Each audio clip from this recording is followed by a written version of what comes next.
এখনো আমার মনে হয় যে তারা আওয়ামী লীগের ভোটটা নেওয়ার জন্য নানা ধরনের কায়দা কানুন কৌশল প্রকৌশল তারা চালিয়ে যাচ্ছেন বলে আমার কাছে ওই রাজনৈতিক দল সহ কিছু রাজনৈতিক দল তারা হয়তো বোধহয় কোনোভাবেই নির্বাচন চাচ্ছেন, কারণ এদের অতীত ইতিহাসে নির্বাচন গণতন্ত্রের প্রশ্নে এদের কোনো কমিটমেন্টই নাই। এটা প্রমাণিত। এটা একটি রাজনৈতিক দল বলেই যে আমরা শুধু বলছি, বলার কথা ওই জন্য বলছি তা না। এর প্রমাণ 86 সালে দেখেছেন না? সবাই বললো এরশাদের অধীনে নির্বাচনে যাব না, শেখ হাসিনা চলে গেলেন, তারপরেও সেই ইসলামী দলটি চলে গেলেন, বেগম জিয়া যাননি, যে কথা দিয়েছেন সেই কথা রেখেছেন। আবার সবসময় দেখেছি যে তারা যে পরাজিত যে শক্তি, ওই পরাজিত শক্তির সাথে তাদের কোথায় যেন একটা ঐক্য আছে। এমনি আপাত দৃষ্টিতে খুবই গর্বী, প্রতিনিয়ত জঙ্গি টঙ্গি বলতো তাদেরকে, কিন্তু আলটিমেটলি গিয়ে তারা একসাথে। আপনার 86তেও একসাথে তারা নির্বাচনে গেল, আবার 95 সালেও তত্ত্বাবধায়ক সরকারের জন্য তারা একসাথে আন্দোলন করে, একেবারে জ্বালাও পোড়াও আন্দোলন করে, পুলিশ হত্যা করে তারা কাজ করে। প্রত্যেকটা সময় আমরা দেখেছি।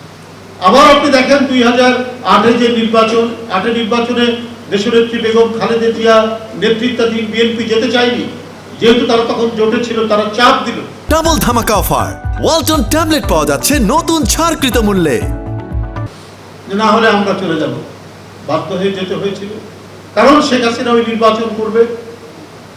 এবং মুজাহিদি সাহেব তিনি একবারই অনেকটা ধমকের সুরে বললেন যে এটা যদি বিএনপি যদি না যায় আমরা যাব। কি পরিণতি হলো? পরিণতি হলো তাদের 5-6 জন নেতার গলা চলে গেল। কিন্তু তারপরেও তারা কেন জানি হাসিনার প্রতি, আওয়ামী লীগের প্রতি তাদের লেজ ধরে চলতে তারা খুব ভালোবাসে।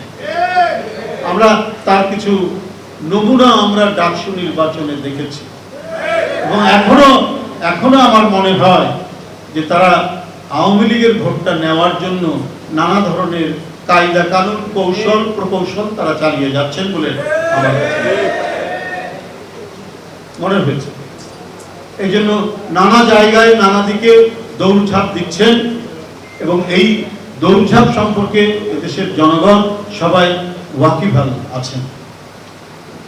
এই কারণে আজকে আমার মনে হয় সমস্ত গণতন্ত্রকামী মানুষ, যে সমস্ত রাজনৈতিক দল যারা 15-16 বছর প্রচন্ড অত্যাচার সহ্য করেছেন, নিপীড়ন নির্যাতন সহ্য করেছেন, তাদেরকে একমত হয়ে আজকে সকল কাজগুলো করতে